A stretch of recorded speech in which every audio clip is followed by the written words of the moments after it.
Muchas gracias, doctor Esteban, por atenerse al tiempo. Y ahora a continuación vamos con la siguiente ponencia, que la va a impartir el doctor Pedro Serrano, que es jefe de servicio de neurología del Hospital Regional de Málaga. Él dirige pues un servicio de gran tamaño donde se diversifican muchas unidades y entre ellas hay unidades de autoinmunidad. Él tiene muy desarrollada la parte investigadora también y se dedica especialmente a lo que es la epilepsia. Pero la epilepsia, como saben, es una de las manifestaciones más destacadas de los pacientes con lupus eritematoso sistémico. Así que, él nos va a ayudar a comprender mejor las complicaciones neurológicas que los pacientes con lupus pueden sufrir. Así que, muy bien, Serrano, cuando quiera. Pues muchas gracias, Antonio, muchas gracias a la organización por haberme invitado a compartir estos momentos y gracias a todos los asistentes por estar un domingo 10 del 10 a las 10 de la mañana. Es una hora redonda para hablar, de temas relacionados con la patología que os afecta.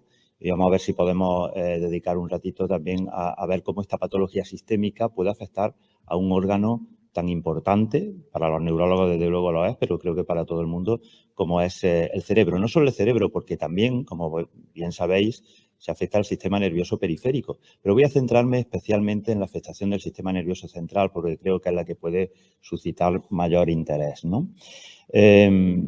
Hablando de la afectación neuropsiquiátrica del lupus, podemos dar algunas cifras epidemiológicas. Según los distintos estudios de base epidemiológica que existen, se la considera la segunda causa de morbimortalidad en el lupus después de la nefritis lúpica. Es decir, todos conocéis la gran afectación renal que puede existir en esta enfermedad. Pues en volumen, quizás no en importancia, ya hemos visto que el corazón se afecta de manera muy relevante y supone un alto grado de mortalidad, pero en cuanto a volumen sí que la afectación neurológica ocupa ese segundo lugar, ¿no? Aproximadamente el 20% de todos los pacientes con esta enfermedad presentan algún tipo de afectación neuropsiquiátrica. Fijaros que hablo de neuropsiquiátrica, es decir, que realmente el cerebro no solo asientan los síntomas neurológicos, sino también los síntomas psiquiátricos, y la afectación neuropsiquiátrica es muy relevante en el caso del lupus, incluso si excluimos aquello que también es relevante en la población general, como pueden ser los cuadros de ansiedad o los cuadros que estamos acostumbrados, los cuadros de trastorno depresivo que estamos acostumbrados a ver en un alto porcentaje también en la población general y más en la sociedad en la que vivimos. Independientemente de eso, el padecer lupus es un factor de riesgo para afectación neuropsiquiátrica. Y a veces es difícil establecer si esos síntomas son directamente causados por el lupus o más bien consecuencia de las comorbilidades que padece el paciente o incluso, como decía el doctor Esteban, antes de los tratamientos, ¿no? Sabemos que el tratamiento con corticoides puede tener efecto también a nivel psiquiátrico y a nivel neurológico. ¿Cuáles son los mecanismos por los que el cerebro puede producirse? Bueno, pues todos sabemos que en realidad el cerebro es un órgano peculiar en el sentido de que, a diferencia de otros órganos, dispone de una barrera que lo protege respecto de lo que sucede en el exterior del organismo, ¿no? Esa barrera tiene un nombre, es la barrera hematoencefálica. La barrera hematoencefálica es como una protección que tiene el cerebro frente a aquellas circunstancias que suceden externamente. Por ejemplo, si un patógeno nos infecta y tenemos una infección a nivel sanguíneo, la barrera hematoencefálica es capaz de evitar que ese llegue al cerebro. Sabemos que no siempre se produce y que a veces se producen cuadros infecciosos dentro del cerebro, pero por lo pronto tenemos esa defensa adicional, ¿no? Esto pues, puede suponer una situación en la que los dos tipos fundamentales de inmunidad, que son los que se ven afectados en el lupus, pues tenga una menor afectación a nivel del sistema nervioso central porque estamos protegidos por eso. ¿De qué depende que esto funcione? Depende de la integridad de la barrera hematoencefálica. Y la integridad de la barrera hematoencefálica, a su vez, depende de un montón de circunstancias externas, entre las cuales no son factores menores el estilo de vida.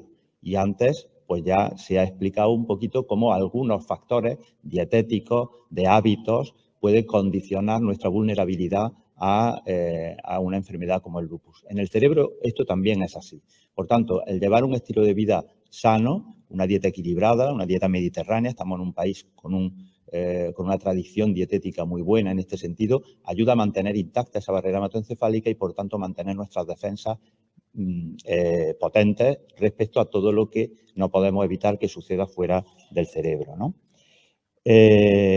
Esto es la estructura, no voy a entrar en detalles, pero una estructura muy bien establecida en cuanto a células y no solo nos defiende de patógenos externos, sino también de todas aquellas sustancias que ya sabemos, por lo que se ha ido diciendo a lo largo de toda esta jornada, se producen en el lupus, fundamentalmente anticuerpos, que es lo que corresponde a lo que hemos denominado antes inmunidad humoral, y también factores proinflamatorios que se segregan en el seno de la inmunidad celular, fundamentalmente elementos que se denominan citoquinas y quimioquinas. Todo eso está protegido si nosotros tenemos una buena barrera hematoencefálica y ya sabemos algunos mecanismos por los que esto lo podemos conseguir, ¿no? Estos son los dos elementos clave, la inmunoglobulina, los anticuerpos, ¿no? Que os suenan, anticuerpos antifosfolípidos, anticuerpos antinucleares, que son anticuerpos que habitualmente están relacionados con vuestra enfermedad. Y los factores proinflamatorios, las citoquinas, que también se segregan en el transcurso de la enfermedad, ¿no? Pero claro, aquí os presento algunos de los anticuerpos que podemos encontrar en esta enfermedad. Quizás los que más relevantes son los anticuerpos antifosfolípidos y fijaros con todo lo que se asocia, y ahora os explicaré un poco por qué se asocia, con el ictus, con el deterioro cognitivo, con la epilepsia, con algún tipo de trastorno del movimiento, como la corea, que es algo que se ve con bastante frecuencia en el lupus. Pero el lupus es una enfermedad en la que se segregan muchos otros anticuerpos, quizás no tan conocidos ni tan relevantes desde el punto de vista patogénico, pero que pueden también aparecer y provocar cuadros neuropsiquiátricos como la psicosis, este es el caso de los antirribosoma P, otros como los anti-MOG, recientemente descritos, pero que forman una enfermedad distinta, pero pueden a veces verse también en el contexto del lupus y algunos otros anticuerpos, ¿no? En cuanto a las citoquinas, hay dos tipos de citoquinas, unas que son proinflamatorias, las malas, las que hacen que en el sistema nervioso central, cuando atraviesan la barrera hematoencefálica y se generan ahí, provoquen un fenómeno de neuroinflamación, que es en último extremo el responsable de la afectación neurológica, pero también hay algunos protectores, como son algunas citoquinas antiinflamatorias. Estas son especialmente interesantes porque pueden constituir talleres terapéuticos de cara al futuro para conseguir, de alguna manera, coartar la progresión de la neuroinflamación o de la inflamación sistémica que se produce en el lupus. De esto hablaré un poquito al final de la presentación, ¿no? Bueno, claro, ya antes he explicado un poco esto de la protección del cerebro, pero claro, también resulta paradójico que si nosotros aislamos al cerebro de esta manera, ¿qué es lo que pasa si el cerebro finalmente es invadido por algún germen? Es que estamos indefensos, no podemos defendernos. Pues no es así, porque el cerebro tiene su propio sistema inmunitario, un sistema inmunitario propio del cerebro y que no comparte con el resto de los órganos. Es lo que se denomina la inmunidad innata central. Sé que es un término muy específico, pero bueno, quiero explicarlo de manera didáctica. Son unas células que existen en el cerebro y que actúan como elementos protectores una vez que se ha producido la llegada. Es decir, que incluso cuando la citoquina y la inmunoglobulina llegan al interior del cerebro y empiezan a hacer su efecto deletéreo ahí, tenemos todavía un sistema que nos intenta proteger del mismo, ¿no? La inmunidad innata central depende de algunas células residentes dentro del propio parénquima cerebral, fundamentalmente unas que se denominan microglía y otras que se denominan astrocitos. Y también hay algunos macrófagos intracelulares que actúan también a este nivel, ¿no? Y esto pues son mecanismos que al mismo tiempo debemos tener en cuenta que son necesarios para protegernos, pero que son los que ponen en marcha los procesos de neuroinflamación, que son los que en último extremo se van a ver implicados en la afectación neurológica del lupus. Todo está implicado. No quiero que os aprendáis esta diapositiva, pero la he puesto ahí para ver cómo lo que se produce a nivel periférico, secreción de inmunoglobulinas, secreción de citoquinas, puede conllevar en determinadas situaciones la disrupción de la barrera hematoencefálica, la penetración de todos estos elementos al interior del parénquima cerebral y la puesta en marcha de los mecanismos de inmunidad innata central, que son los que en último extremo median todo esto. Bien, esta es la explicación general de lo que ocurre cuando se produce una afectación neurológica en el lupus, que como ya hemos visto puede tener una prevalencia global de hasta un 20%. ¿Y cuáles son los cuadros más habitualmente implicados? ¿Qué patologías nos van a dar todo esto? Pues lógicamente el cerebro asienta un montón de funciones y prácticamente cualquiera de estas funciones puede ser afectada. Por ejemplo, bueno, aquí tenemos una relación de todas las patologías que se observan habitualmente en el lupus eritematoso.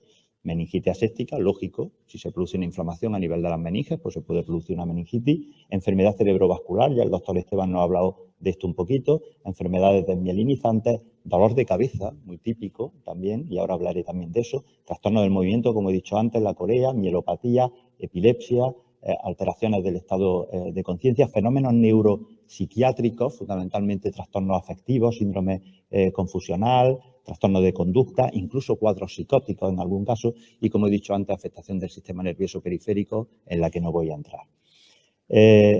La cefalea. ¿Por qué se produce cefalea en el lupus? Bueno, pues básicamente, epidemiológicamente, fijaros, hasta el 58%, es decir, la mayoría de las personas con lupus a lo largo de su vida tienen algún tipo de cefalea. No se trata de una cefalea a la que nosotros podamos poner unas características específicas, porque prácticamente incluye todos los tipos de cefalea. Como veremos ahora, la migraña puede formar parte de una manera predominante en personas con lupus, pero también hay cefaleas tensionales y algunos otros tipos de cefalea que no podemos encuadrar dentro de una definición concreta dentro de los tipos de cefalea, ¿no? Es necesario destacar que hay entidades que pueden producir cefalea y que son importantes desde el punto de vista de la morbilidad y mortalidad que pueden ocasionar. Es decir, hay algunas cefaleas que tienen que ser identificadas porque son signos de alarma de procesos que son verdaderamente importantes, ¿no? Básicamente, en el caso del lupus, dos, las trombosis de senos craneales y las meningitis asépticas. Evidentemente no son cefaleas habituales, no son cefaleas de las que se solucionan con un antiinflamatorio y, por tanto, como digo, hay algunos signos de alerta. Otros signos de alerta son la presencia de signos meningios o la presencia de focalidad neurológica, es decir, cuando aparece una disfunción en en la exploración neurológica, visión doble, alteración de la sensibilidad en una parte del cuerpo, alteración motora en una parte del cuerpo, ¿no? Esto es una trombosis de senos durales, como se ve. Bueno, aquí hay un hematoma subdural y una trombosis de senos durales. Básicamente, el sistema nervioso, el cerebro, tiene un sistema de drenaje venoso que se denominan senos durales, por donde la sangre, una vez que ha ejercido su efecto nutritivo a nivel del cerebro, es recogida y drenada. Si se produce una trombosis a ese nivel, pues lógicamente no se puede drenar y se produce un acúmulo, un aumento de la presión intracraneal y ese es el motivo por el que aparece la cefalea. Esto sí es una situación de riesgo y hay que tener muy en cuenta que debe de ser descartada cuando haya una cefalea persistente o de instauración aguda en un paciente con lupus. No os asustéis, la prevalencia es muy baja, el 0,36% de los pacientes con lupus presenta eso, pero sí que es verdad que se reconocen algunos factores de riesgo, como por ejemplo la presencia de positividad en algunos anticuerpos antifosfolípidos y algunas alteraciones también de los fenómenos trombóticos, alteración funcional de la trombina 3 o una hiperfibrinogenemia. Son factores de riesgo para el posible desarrollo de trombosis de senos, ¿no? Bueno, esta diapositiva trata de explicar un poco también cuál es la fisiopatología interna de esto, pero creo que más o menos el mensaje ha quedado claro. Hay algunas cefaleas que no deben de ser pasadas por alto porque pueden ser marcadores de patologías de alto riesgo. La migraña, lo decía antes, las personas con lupus tienen el doble de riesgo de padecer migraña que las personas que no tienen lupus, que la población general. Esto está comprobado de manera epidemiológica. Y esto es así en base también a los fenómenos proinflamatorios de los que he hablado antes.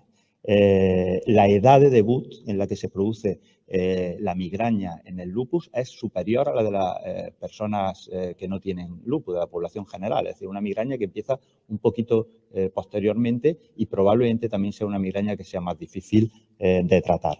No hay una asociación con un biomarcador determinado. No hay unos anticuerpos específicos que no identifiquen a la migraña del lupus, ¿no? ¿Qué podemos decir del ictus? Bueno, ya se ha hablado antes del ictus. En realidad, Cuando hablamos del ictus en el seno del lupus eritematoso, quizás lo más importante es el tema de la arteriosclerosis, que ya ha sido suficientemente explicada, pero no exclusivamente. Hay otras situaciones que pueden predisponer a una persona con lupus a padecer un ictus. Por ejemplo, puede haber afectación del corazón por una enfermedad inflamatoria del propio corazón, del miocardio, ¿no? O del endocardio, mejor dicho, que es lo que se ha denominado clásicamente como la endocarditis de Lippmann-Sachs. Estamos hablando de procesos raros y fundamentalmente asintomáticos. La gran mayoría de los pacientes que presentan este tipo de inflamación a nivel del corazón en realidad no tienen consecuencias desde el punto de vista clínico, pero es importante saber que puede existir porque en algunos casos sí que puede conllevar la aparición de fenómenos de ictus, ¿no? También es verdad que se puede producir un estado hipercoagulable y en este caso sí que tienen influencia directa ese tipo de anticuerpos, los anticuerpos antifosfolípidos, y hay casos muy raros de vasculitis del sistema nervioso central, es decir, vasculitis, inflamación de los vasos dentro del cerebro que puede producir también ictus. La prevalencia en general oscila entre el 3 y el 20% y la mortalidad aproximadamente de un 15%, ¿no? Esta es una imagen ecocardiográfica de la endocarditis de Lippmann-Sachs, como ya he dicho, aunque sea relativamente frecuente, un 10%, la gran mayoría de los pacientes son asintomáticos, es decir, que realmente no tienen su expresión clínica y preferentemente afecta a algunas estructuras dentro del corazón, como la válvula mitral, y se presentan unas imágenes que se pueden identificar muy bien, los cardiólogos lo hacen con mucha certeza a través de la ecocardiografía, que son las vegetaciones estériles. Estériles significa que no están producidas por ningún germen, sino que son precisamente como consecuencia de los procesos inflamatorios a los que nos referimos. En realidad, esto se ha planteado si existen algunos biomarcadores, hablando de la ateromatosis acelerada, y parece que pueden estar relacionados con algunos de los anticuerpos que se presentan en el lupus, como los anticardiolipinas y anticoagulantes lúpicos. Pero insisto en lo que decía el doctor Esteban antes, lo fundamental aquí es el estilo de vida y si nosotros podemos quitar otros factores que contribuyan a aumentar el riesgo vascular, pues estamos mejorando o disminuyendo las posibilidades de que haya no solo enfermedad coronaria, sino en el mismo saco también enfermedad cerebrovascular, ¿no? La clave en muchos de estos casos es el daño del propio endotelio, es decir, el endotelio es la capa más interna de los vasos y ahí es donde se producen los fenómenos inflamatorios, tanto a nivel arterial como también a nivel venoso. Y por eso se pueden producir las trombosis venosas de las que hemos hablado antes y en los raros casos de vasculitis del sistema nervioso central, también a nivel arterial, ¿no? Hay algunos biomarcadores y algunos mecanismos que se han descrito, cuales no voy a entrar, pongo esta diapositiva para que sepáis que hay mucha investigación en marcha en esto, investigación que tiene un propósito fundamentalmente de buscar objetivos terapéuticos para poder en el futuro desarrollar moléculas que sean capaces de controlar esto. El tratamiento del ictus no difiere en general en los pacientes con lupus del tratamiento general del ictus en todas las personas, ¿no?, que no tienen lupus. Si se necesita anticoagulación, habitualmente se necesita hacerla con Sintrom, no con anticoagulantes directos, porque no hay evidencia de que estos sean eficaces en pacientes con lupus y con anticuerpos antifosfolípidos y pueden contemplarse en pacientes con complicaciones venosas o intolerancia al Sintrom, ¿no? Pero en líneas generales el Sintrom sigue siendo el tratamiento de elección cuando haya que anticoagular a un paciente con lupus. Y lo que hemos dicho antes de la endocarditis, que suele ser asintomática, pero si no lo es, sí que en este caso en muchas ocasiones se necesita un tratamiento con fármacos inmunomoduladores.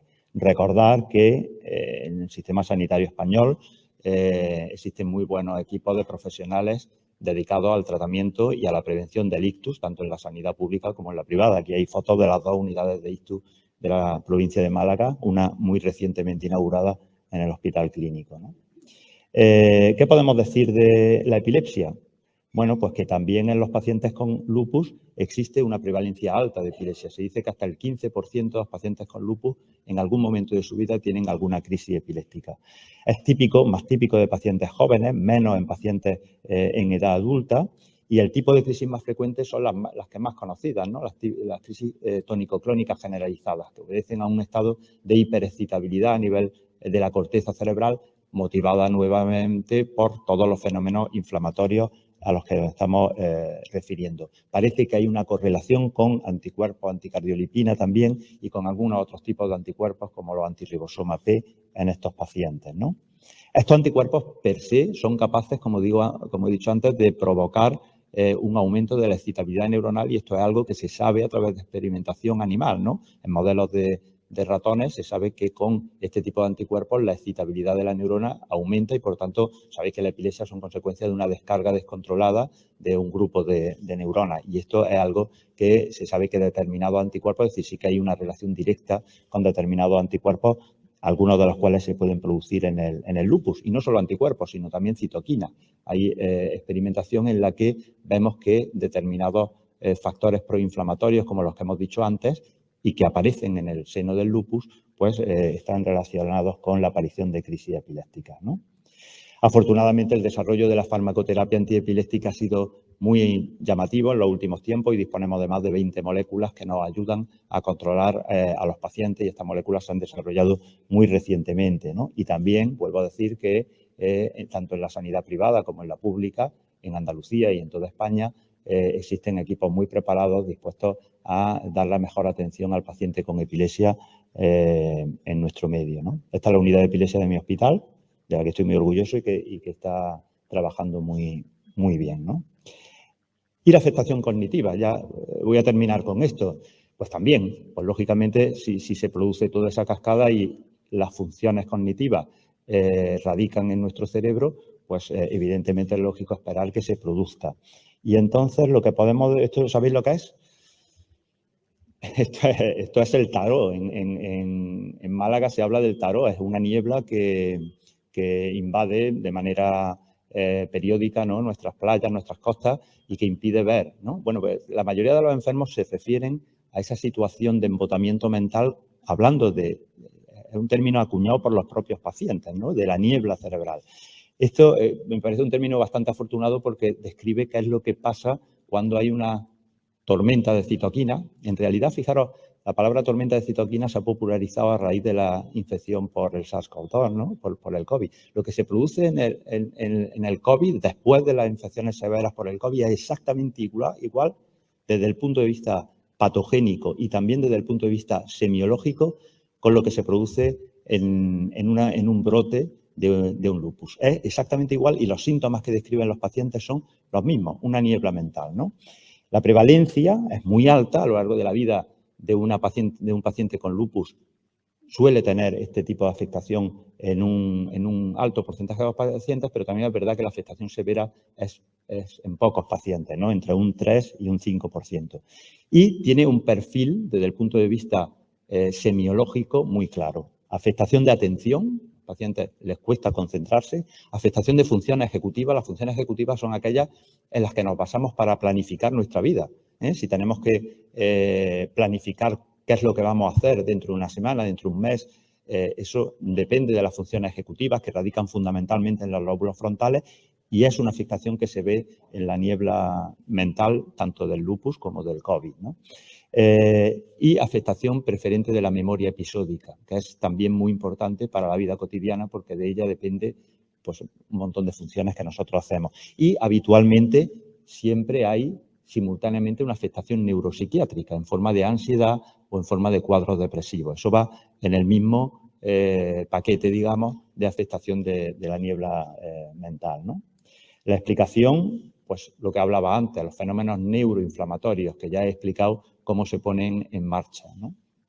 Y es importante, bueno, esto es el perfil de la bruma cerebral en los pacientes con COVID, pero como ya he dicho, prácticamente es lo mismo. Fijaros cómo este es un trabajo nuestro en el que vimos cómo lo que había es una afectación fundamentalmente de la memoria. Esto trata de dibujar cuál es el perfil, una afectación de la memoria, menos afectación de las funciones corticales, es decir, las funciones superiores corticales, las praxias, las náuseas, eso no estaban, las funciones visoespaciales, que son muy importantes también, esas no estaban prácticamente nunca afectadas, pero sí que había afectación un poquito de lenguaje y afectación fundamentalmente de memoria y de funciones ejecutivas, ¿no? Este era el perfil que se puede ver en la niebla cerebral. Es importante destacar, no voy a entrar tampoco en detalle, pero sí quiero transmitir un mensaje. Cada vez conocemos mejor, como he dicho, cuáles son los mecanismos básicos por los que se produce la niebla mental. Sabemos las moléculas implicadas y cada vez tenemos en marcha más ensayos clínicos con fármacos que van dirigidos frente a esos mecanismos. Y fijaros, hay el paradigma de enfermedad neurológica inmunomediada, ¿sabéis cuál es? Es la esclerosis múltiple, ¿no? La esclerosis múltiple desde hace mucho tiempo se ha propiciado una investigación emergente en fármacos capaces de actuar. También en la esclerosis múltiple se produce niebla mental. Probablemente muchos fármacos desarrollados al hilo de la investigación en la esclerosis múltiple y posteriormente en otro tipo de enfermedades inmunomediadas del sistema nervioso sean fármacos que en el futuro puedan ser utilizados para la afectación neurológica del lupus. Así que esto es un mensaje de esperanza de cara al futuro. Hay muchísimas líneas de investigación y estoy seguro de que estas van a... Y quizás con el impulso del COVID esto va a ser especialmente relevante porque, como os digo, coinciden en los mecanismos patogénicos, ¿no? Y conclusiones. El lupus eritematoso es una enfermedad sistémica y el cerebro no está exento de ser afectado. La mayoría de las afectaciones no son severas, pero repercuten en la calidad de vida de los pacientes. El diagnóstico y el tratamiento debe ser abordado de forma multidisciplinaria y ahí el papel, ya hemos visto, cardiólogos, neurólogos, reumatólogos, internistas, tienen un papel, nefrólogos tienen un papel muy importante en el manejo del lupus y debe ser coordinado. Y por último, el sistema sanitario español está muy capacitado para resolver la gran mayoría de estos problemas y hay muchas líneas de investigación que nos van a ofrecer soluciones en el futuro. Muchas gracias.